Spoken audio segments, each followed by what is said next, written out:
Hello বন্ধুরা, আসসালামু আলাইকুম। আশা করি সবাই ভালো আছেন।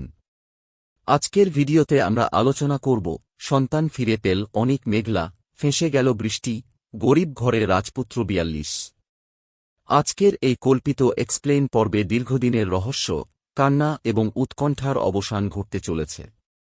অবশেষে অনিক ও মেঘলা তাদের আদরের সন্তানকে ফিরে পায়, আর একের পর এক প্রমাণের মুখে ফেঁসে যায় বৃষ্টি।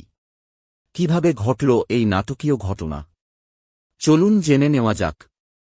পর্বের শুরুতেই দেখা যায়, তদন্ত কর্মকর্তা অনিককে একটি গোপন তথ্য দেন। নতুন প্রমাণে জানা যায়, শিশুটিকে একটি নির্জন বাড়িতে লুকিয়ে রাখা হয়েছে। খবরটি পাওয়ার সঙ্গে সঙ্গেই অনিক আর এক মুহূর্ত দেরি করে না।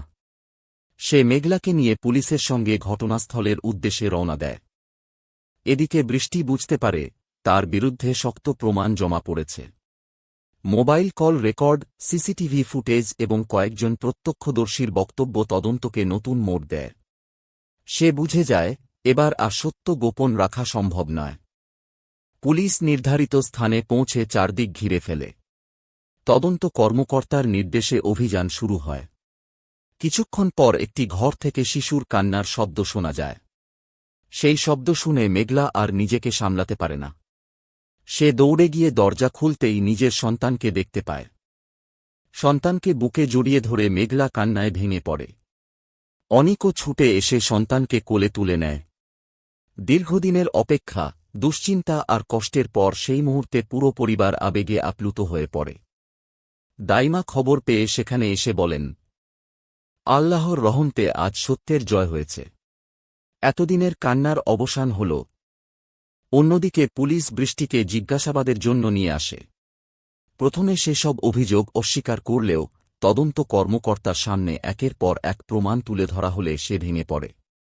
অবশেষে সে স্বীকার করে যে, কিছু মানুষের প্ররোচনায় সে বড় একটি ভুল করেছিল। বৃষ্টি কান্নাজড়িত কণ্ঠে বলে, আমি ভাবিনি বিষয়টা এত দূর গড়াবে। আমার ভুলের জন্য একটি পরিবার এত কষ্ট পেয়েছে। আমি আমার কাজের জন্য অনুতপ্ত। অনেক শান্তভাবে উত্তর দেয়, তোমার ভুলের বিচার আইন করবে। আমরা শুধু চাই সত্য প্রতিষ্ঠিত হোক। তদন্ত কর্মকর্তা জানান, বৃষ্টির দেওয়া তথ্যের ভিত্তিতে আরও কয়েকজন সন্দেহভাজনের নাম পাওয়া গেছে। তাদের গ্রেপ্তারের জন্য বিশেষ অভিযান শুরু করা হয়েছে। মেঘলা সন্তানের মাথায় হাত রেখে বলে, আজ আমার জীবনের সবচেয়ে বড় সুখের দিন। আমি আমার সন্তানকে ফিরে পেয়েছি। এখন আর কোনো শক্তি আমাদের আলাদা করতে পারবে না। অনিকও আবেগঘন কণ্ঠে বলে, পরিবারই মানুষের সবচেয়ে বড় শক্তি। আমরা একসঙ্গে থাকলে কোনো ষড়যন্ত্রই সফল হবে না। এদিকে পুরো বাড়িতে আনন্দের পরিবেশ ফিরে আসে। মেঘলার মা বাবা নাতিকে বুকে জড়িয়ে ধরেন। সবাই আল্লাহর কাছে শুকরিয়া আদায় করেন। অনেকদিন পর বাড়িতে আবার হাসি খুশির পরিবেশ সৃষ্টি হয়। ঠিক তখনই তদন্ত কর্মকর্তার হাতে একটি নতুন তথ্য আসে। তিনি জানতে পারেন, পুরো ঘটনার মূল পরিকল্পনাকারী এখনও ধরা পড়েনি। তিনি বলেন, এটি শুধু শুরু।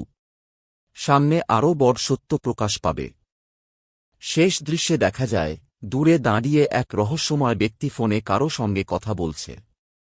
সে ধীরে বলে, বৃষ্টি ধরা পড়েছে, কিন্তু আমার পরিচয় এখনও কেউ জানে না। এবার নতুন খেলা শুরু হবে। এই কথার পর ক্যামেরা ধীরে ধীরে অন্ধকার হয়ে যায়। দর্শকদের মনে নতুন প্রশ্ন আর রহস্য রেখে শেষ হয় আজকের পর্ব।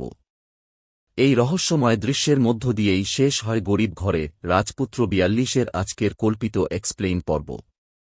ভিডিওটি ভালো লাগলে একটি লাইক দিন, বন্ধুদের সঙ্গে শেয়ার করুন এবং এমন আরও নাটকের রিভিউ, এক্সপ্লেইন ও আপডেট পেতে আমাদের চ্যানেলটি সাবস্ক্রাইব করে পাশে থাকা বেল আইকনটি অন করে রাখুন।